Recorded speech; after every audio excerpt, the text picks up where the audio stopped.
बोलो जयकारा बोल मेरे श्री गुरु महाराज की जय। औषधि सच्चे नाम की दीन्ही सतगुरु आए, महाकठिन भव रोग से लीन्हा आन बचाए। बोलो जयकारा बोल मेरे श्री गुरु महाराज की जय। बोलिए सांचे दरबार की जय। श्री आनंदपुर वासी भगवान की जय। श्री नगली निवासी भगवान की जय। समस्त भगत जी को जय सच्चिदानंद जी। भगत जी इस चैनल को सब्सक्राइब कीजिए, वीडियो को भी लाइक कीजिए और वीडियो को ज़्यादा से ज़्यादा गुरुमुखों के पास शेयर कीजिए ताकि यह भक्तिमय सत्संग समस्त गुरुमुख जन तक पहुंच सके और आप भी पुण्य के भागी बने। जय सच्चिदानंद भगत जी। संत सद्गुरु परम हितकारी होते हैं। वे सदैव दूसरों के भले की ही सोचते हैं, लेकिन कोई बिरला गुरुमुखी उनके कहे अनुसार चलकर मन की मैल को उतार कर पूर्ण रूहानी फैज़ प्राप्त करता है। आम संसारी लोग तो झूठे दुनियावी लाभ को ही असली लाभ समझकर सकाम कर्मों में अटक कर सांसारिक विद्वता को ही महत्व देते हैं। जो कोई नियम धर्म करते भी हैं तो वे भी मालकियत की सलामती, शारीरिक सुख, आराम और मान मर्यादा बनी रहने के लिए करते हैं। कोई बिरले सज्जन ही जो झूठ को अस्थायी समझकर उसे दिल में स्थान नहीं देते और सद्गुरु के नाम की सच्ची कमाई करते हैं। मालिक की हस्ती में विश्वास रखते हुए, उनके हुक्म में चलते हुए उनकी कृपा के पात्र बनते हैं। एक कथा है, एक राजा गंगा किनारे राज करता था। राजा स्वभाव से ही कर्मकांडी था। उसके पूर्वज वहीं राज्य से ही कुछ दूर रहने वाले एक ज्योतिषी को पुरोहित मानकर पूजते थे। उस राजा का एक ही बेटा था जो जन्म से ही बहुत संस्कारी था। बड़ा होने पर एक बार वह अपने ननिहाल गया तो वहां उसकी भेंट एक पूर्ण महापुरुष से हुई। उनके वचनामृत का पान कर उसे एक अद्भुत खुशी का एहसास हुआ। सत्संग की समाप्ति के पश्चात उसने संत जी से नाम उपदेश की याचना की। संत जी ने उसकी श्रद्धा, प्रेम व उच्च संस्कार देखकर उसे नाम की दीक्षा दी, जिसकी कमाई करने से उसका मन निर्मल और निश्चल हो गया। जब वह लौटकर अपने पिताजी के पास आया तो वहां वह ज्योतिषी भी आया बैठा था। बातों ही बातों में ज्योतिषी को यह पता चल गया कि राजकुमार किसी संत को अपना गुरु मानकर उनसे नाम उपदेश ले आया है। उसे यह बात अच्छी न लगी और वह अकारण ही राजकुमार पर क्रोध करने लगा।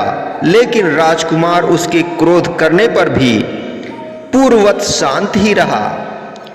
उसे इस बात का ज्ञान हो चुका था कि क्रोध, अहंकार, ईर्ष्या और वैर आदि रोगों का नाश गुरु शब्द की औषधि के बिना संभव नहीं है।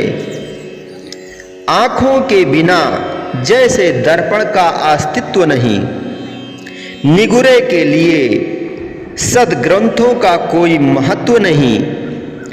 सेवा कर संतों की जब तक उन्हें रिझाता नहीं, गंवा जन्म देता है, व्यर्थ वह लाभ उठा पाता नहीं।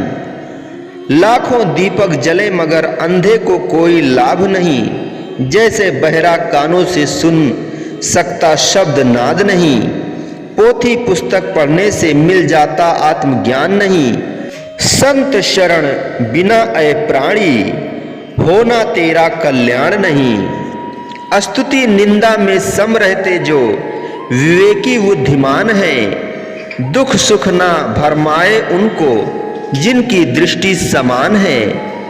गुरुमत को धारण करके रहते जग से उपराम हैं। प्रभु प्रेम की मस्ती में रहें मस्त वे आठों याम हैं।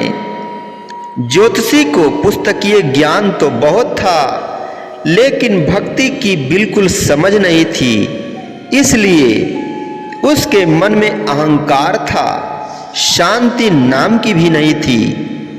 धीरे धीरे समय व्यतीत होता गया। राजकुमार ने युवा होने पर अपनी ही पसंद की एक बहुत ही सुशील व भक्तिवान लड़की से विवाह कर लिया।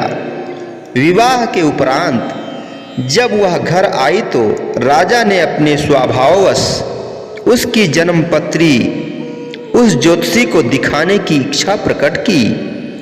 राजकुमार को तो संतों की कृपा पर पूर्ण विश्वास था। उसने राजा को कहा कि सद्गुरु के शब्द की कमाई से सभी आपदाएं टल जाती हैं, सूली का कांटा बन जाता है। सच्चे नाम को भूलकर कोई कितने भी पुण्य कर्म क्यों ना कर ले तो भी वह भवसागर से पार नहीं हो सकता। गुरुवाणी में वर्णन आया है, अनेक पुनः चरण करत नहीं तरे, अनेक पुनः चरण करत नहीं तरे, हरि को नाम कोटि पाप पर हरे। गुरुमुख नाम जपो मन मेरे, नानक पावो सुख घनेरे। सत्पुरुष फरमाते हैं कि प्रायश्चित कर लेने से ही जीव का निस्तार नहीं हो सकता। प्रभु का नाम ही सब पापों का नाश करने वाला है। इसीलिए ऐ मेरे मन तू सदा सद्गुरु के नाम का ही उच्चारण कर, क्योंकि नाम ही सब सुखों को प्रदान करने वाला है। कुछ दिन पश्चात राजकुमार आखेट के लिए जंगल में गया। तभी संयोगवश वह ज्योतिषी किसी कार्यवश राजा के पास आया। राजा ने उससे अपनी नववधू की जन्मपत्री देख उसका भविष्य बताने के लिए कहा। ज्योतिषी तो पहले से ही राजकुमार से अप्रसन्न था और ऐसे अवसर की तलाश में था जिससे वह राजकुमार को नीचा दिखा सके। इसलिए जन्मपत्री देखकर उसने राजा से एकांत में बात करने के लिए कहा। राजा को पूर्णतया अपने विश्वास में लेकर उसने कहा कि राजन, मुझे यह हकीकत बतलाते हुए बहुत खेद हो रहा है कि इस कन्या के यहाँ रहने से आपका राज चले जाने की पूर्ण संभावना है। यह सुनकर राजा भयभीत हो उठा और ज्योतिषी से इस मुसीबत से निपटने का उपाय पूछने लगा। ज्योतिषी ने कहा कि इस लड़की को आज ही एक लकड़ी की पेटी में बंद करके कुछ हीरे जवाहरात आदि साथ रखकर इसे नदी में डुबा दो तो सारा संकट टल जाएगा। राजा ने कहा कि ऐसा ही होगा। ज्योतिषी मन ही मन बहुत प्रसन्न होता हुआ वहां से अपने घर की ओर चल दिया। आधी रात को अपने पुत्र को साथ ले उस पेटी को प्राप्त करने के लिए वह नदी के किनारे पहुंचा, परंतु जिसके सिर पर सद्गुरु का हाथ हो उसका कोई भी बाल बांका नहीं कर सकता।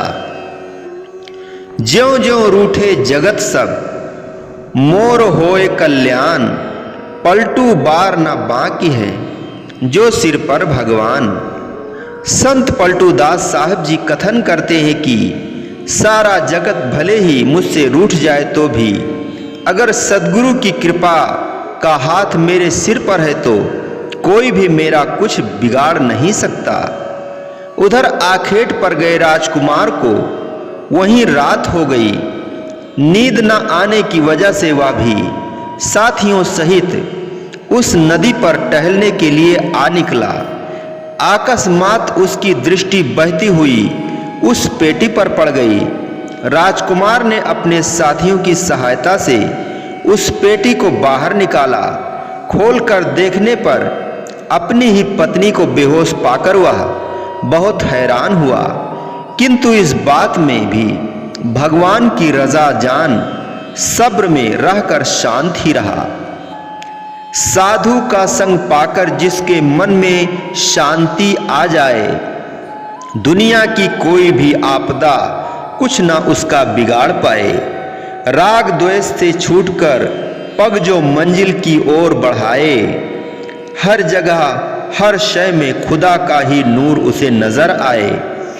साधु के संग में आकर तन मन शीतल हो जाए, कोई भी दुख गम कल्पना फिर उसे न सताए। सब दुश्मनों से आजाद हुआ मुक्त रूप हो जाए, दिलबर को पास सन्मुख सदा खुशियों में रहे समाए। सभी दुश्मनों से पालेता शख्स व निजात हो, जिस पर सद्गुरु की करुणा व कृपा का हाथ। कभी आने ना देवे अपने सेवकों पर कोई आँच, मिटा देवे बाधाएं सारी, दे राहें संवार खुद आप। शिकार खेलते समय राजकुमार ने एक रीछ पकड़ा था, उसे उस संदूक में डालकर संदूक को नदी में वापस फेंकवा दिया। उधर वह ज्योतिषी अपने बेटे सहित नदी किनारे खड़ा हो प्रतीक्षा कर रहा था। संदूक को आता देखकर वह बहुत प्रसन्न हुआ और बेटे को कहने लगा कि आज तो तुम्हारे भाग्य खुल जाएंगे, क्योंकि आज तुम्हें हीरे जवाहरातों सहित एक बहुत सुंदर स्त्री मिलने वाली है, जिसे पाकर तुम धन्य हो जाओगे और उस बेचारे राजकुमार की नाक कट जाएगी। जैसे ही संदूक पास आया, दोनों ने मिलकर उसे निकाल लिया और खुशी खुशी लेकर घर की ओर चल दिए। ज्योतिषी ने बेटे से दरवाजा बंद करके संदूक को अंदर वाले कमरे में ले जाकर खोलने के लिए कहा। जैसे ही संदूक खोला तो उसके अंदर से रीछ निकला और उन दोनों पर टूट पड़ा। संत पलटू साहब जी ने फरमाया है, जाकी जैसी भावना तासे तस व्यवहार, तासे तस व्यवहार परस्पर दूनों तारी। जो जही लायक होए सोई तस ज्ञान विचारी, जो कोई डारे फूल ताहि को फूल तारी, जो कोई गारी देत ताहि को हाजिर गारी, जो कोई अस्तुत करे अपनी अस्तुति पावे, जो कोई निंदा करे ताहि के आगे आवे। पलटू जस मैं पीऊ का वैसे पीऊ हमार, जाकी जैसी भावना तासे तस व्यवहार। कथन करते हैं कि जिसकी जैसी भावना होती है उसे वैसा ही फल प्राप्त होता है। यदि कोई किसी को फूल अर्पण करता है तो वह फूल ही प्राप्त करेगा। यदि किसी को कोई गाली देता है तो गालियां ही वापस मिलेंगी। किसी की महिमा गाने से अपनी भी महिमा होती है और किसी की निंदा करने से अपनी निंदा होती है। संत पलटू साहब जी फरमाते हैं कि प्रत्येक व्यक्ति को उसकी भावना अनुसार ही भाग्य प्राप्त होता है। उस ज्योतिषी को भी राजकुमार के प्रति बुरी भावना रखने के कारण उसी अनुसार ही परिणाम भुगतना पड़ा। रीछ ने अपने नाखूनों से उन्हें बुरी तरह चीर फाड़ कर रख दिया। उनके बदन से निकला रक्त बाहर दरवाजे से बाहर आ गया। सुबह होते ही वहां सब एकत्रित हुए और जब मामले की छानबीन की तो पता चला कि संदूक में से निकले रीछ ने ज्योतिषी व उनके पुत्र के प्राण हर लिए हैं। बात राजा के कानों तक जा पहुंची। राजा जब वहां पहुंचा तो उसी संदूक को वहां देखकर अचरज में पड़ गया। इतने में राजकुमार भी अपनी पत्नी सहित वहां आ पहुंचा। सारी पोल खुल गई। राजकुमार ने मन ही मन अपने गुरुदेव का लाखों बार शुक्रिया अदा किया और अपने पिता के आगे उनकी महिमा का गायन किया। तब राजा की आंखें खुल गई और उसे यह विश्वास हुआ कि यह वास्तव में किसी अलौकिक शक्ति का ही कार्य है जिसने आज हमारी लाज रखी। उसने भी सद्गुरु की शरण में जाकर उनसे विधिवत नाम की दीक्षा लेकर अपने जीवन को कृतार्थ किया।